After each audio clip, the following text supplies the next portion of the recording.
Hey everyone, so let's start by solving this question and see how we can avoid any kind of trap that is set in the question. So this question is obviously based on lesson number 4.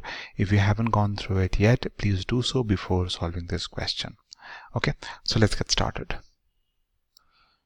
So in this question, it's simply given that we need to find out the value of 2x squared plus 9x minus 20. So nothing else is given, just an expression, and we need to find out what is the value of this. Okay, so obviously we cannot do much here. We'll simply have to go to each and every statement and see if we can find out the answer or not. You may try to factorize it, but that's not going to really help you much. So at the max, the only inference that you can make is that you need the value of x. If you can find out the value of x, you can find the value of this expression. That's all. Now, keeping this in mind, let's move on to step number 2 and analyze the first statement. The first statement is x plus 7 times 2x minus 5 is equal to 0. Okay. Now, what should you do? Should you solve this? Should you do anything at all? Should you multiply this value, or should you try to find out the value of x?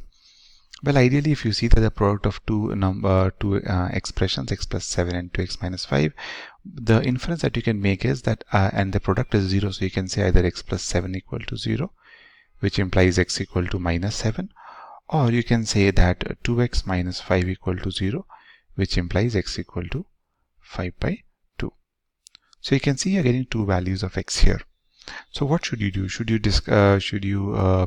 place these values, both these values, in this expression and see what's happening, or should you simply discard it? That's a question that you need to ask yourself. Now, let me talk about a small mistake which a lot of students make. Because they're seeing the question, what they notice is while solving the first statement, they subconsciously end up noticing that here it's given that x is greater than 0. And since they have already seen that statement while reading the question, they jump to the conclusion, hey, I'm getting two values here, okay, and one of them, and since they're getting two values, most probably when I put it here, I'll get two different answers. So let me not put it. Let me see what the second statement is. And they look at the second statement. They see that x is greater than 0. Obviously, statement 2 alone is never sufficient to answer the question because there's no unique value of x here.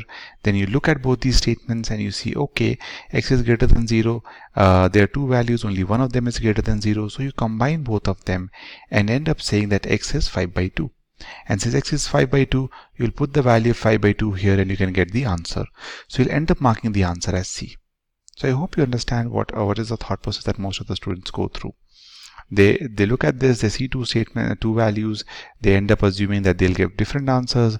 They jump to the second statement, they see it's greater than 0, and they combine both of them and say the answer is C. Now, let me tell you what's the mistake with this. What's wrong with this method? Well, when you get two values and they're asking you for the value of an expression, it makes sense to put these values, substitute these values in this quadratic equation and be sure that you are getting two different answers. Because if you're not getting two different answers, then that means statement 1 will alone be sufficient. So let's do that. Let's put minus 7 first. So you get 2 times minus 7 plus 9 times minus 7 minus 20. Okay. Now this is 7 square, which is 49. 49 times 2 is 98. And here you have 9 times 7, which is 63 minus 20. So here you are getting 98 minus 83, right, which is equal to 15. So if you put minus 7, you're getting 15. Now let's see if I put 5 by 2, what will happen? 5 by 2 whole square plus 9 times 5 by 2 minus 20. Okay, so now you have 25 by 4 plus 45 by 2 minus 20. Let me cancel this out.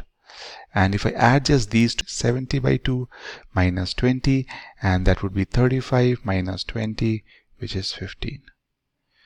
So did you notice that whatever value you put, if you put minus 7 or 5 by 2, in both the cases, you're getting the answer as 15. That means statement 1 alone is sufficient to answer the question. And obviously statement 2 is not you. We have already discussed it. So the correct answer in this case will be option A. So I hope this is perfectly clear why you should not jump to conclusion, how you may be given statements where you'll be very tempted to mark the answer as C because of the reasons or some biasnesses that you have in your mind. Now, another way to solve the question, so I'll talk about it very quickly, is when we see that you're given an expression and you're asked the value of this, and you're given a product like this, you should multiply and see whether you can manipulate this to get this particular expression. So what I mean by that is, let's multiply and see what happens. So x times 2x will give you 2x square, minus 5 times x will give you minus 5x. Here you'll get 7 times 2, 14x, minus 35 equal to 0. So which is 2x square, this will give you plus 9x, minus 35, minus 35 is equal to 0. Now notice one thing here, that 2x square 9x is the same as given here. And if you want to find out the expression of 2x square plus 9x minus 20, you can split this and write it as 2x square plus 9x minus 20 minus 15 is equal to 0, or 2x square plus 9x minus 20 is equal to 15. So this is another way, a very solid way of figuring out whether you can get the answer or not. So for example, if you would have got something like this 2x squared plus 7x plus something, there's a high chance that you will not be able to find the answer. So you'll be able to discard it. But if you're getting this expression similar to what is here, you can be sure that there's only one unique answer. So either of the approaches you use, it's fine, but make sure that if you're using the first approach and you're getting two different values, you put both these values in the given expression, check it, and then only if you're getting two different answers, then only move on to the second statement after full analysis. So I hope it's clear that the answer in this case is option A, and why if you don't do your analysis, you'll fall for the C trap.